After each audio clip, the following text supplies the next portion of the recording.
Thank you for joining us. I'm Yoon Jung-min. We start here on the Korean Peninsula, where North Korea has detonated segments of inter-Korean roads on its side of the border. For details, our defense correspondent Kim Bo-kyoung is standing by live at the Ministry of National Defense. Bo-kyoung. Hi, Jung-min. Yes, the regime blew up the roads on its side of Gyeongui and Donghae railway lines. To give you the exact time of the explosion, the Gyeongui Line road was detonated at 11:59 a.m. and the Donghae road at 12:01 p.m. Now, the Koreas were connected by road and rail along the Gyeongui Line that connects South Korea's Seoul and North Pyongyang, while the Donghae Line connected the two Koreas on the east coast. The explosion took place approximately 10 meters north of the Military Demarcation Line, around the 60 to 70 meter section of the Gyeongui Line road and around the 40 meter section of the Donghae Line road. Afterward, the regime is said to be using heavy equipment to remove the broken pieces.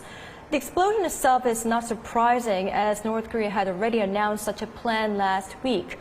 In a message carried by the Korean Central News Agency, the General Staff of the North Korean People's Army said last Wednesday that a project will be launched that day to completely cut off roads and railways connected to South Korea.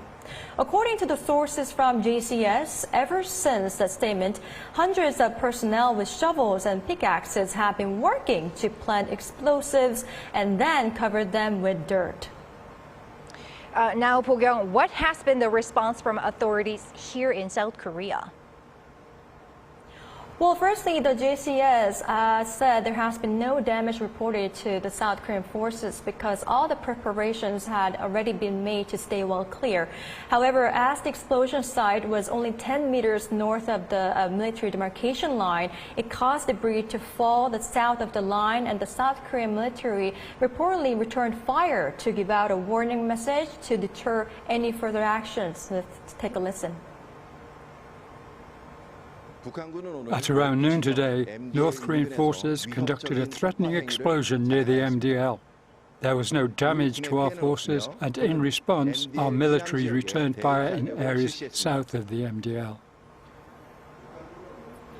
JCS sources added that several rounds were fired from K4 high-speed automatic grenade launchers and K6 heavy machine guns.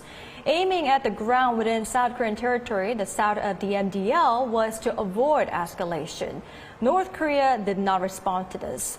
Now, regarding the purpose of North Korea's move, JCS said it is in line with wiping out traces of unification after its leader, Kim Jong-un, defined the Koreas as two hostile states last year.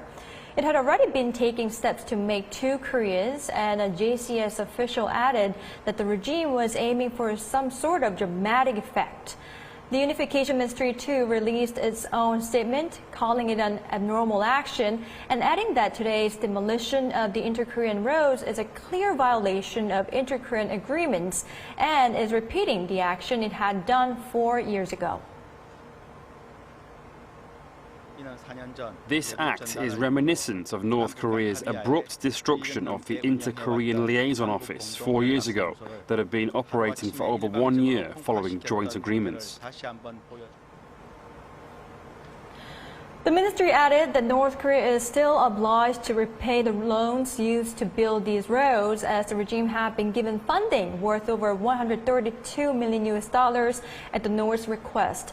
That's all I have for now. Back to you, Jung-min. All right, Bo-kyoung, thank you for that. That was our defense correspondent Kim Bo-kyoung reporting live.